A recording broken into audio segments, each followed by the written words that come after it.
Yeah, so um, Jack likes to work on paper and with markers and colored pencils.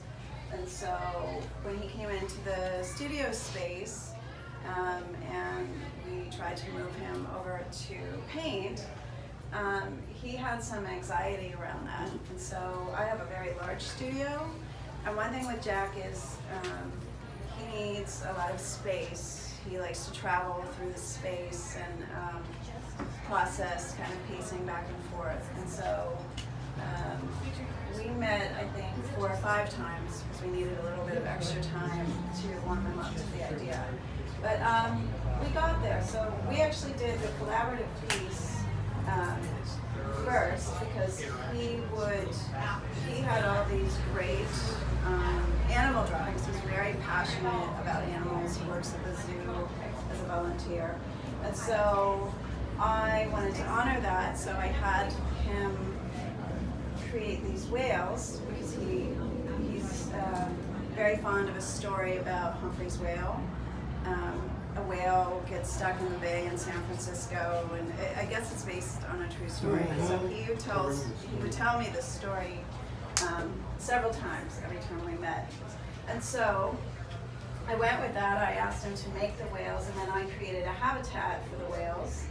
And so we started with that collaborative piece kind of to warm him up to the idea.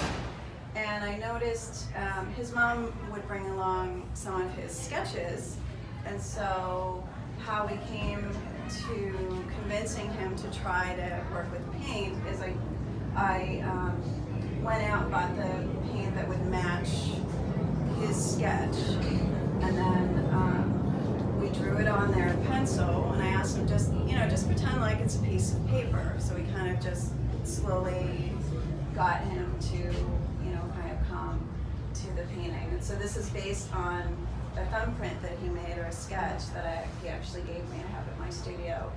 And that's how he came to the painting. And so because he was passionate about animals and creating a habitat, then I created a piece that was also a habitat. And so we have the water, the jungle, and then I created this subterranean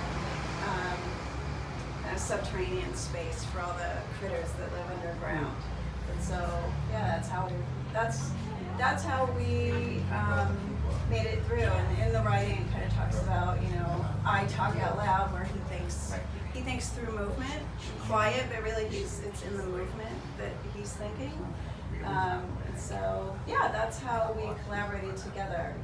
When asked now if he'll paint again, he said his kind of catchphrase is, every artist is an artist in their own right. So I don't know if painting is Jack's passion, but certainly doing the pen and ink work, sketches, markers, and working, on paper is definitely his passion. But it helped him, realize that, and he got to at least try his hand in painting. And I thought he did an amazing job. So kudos to Jack.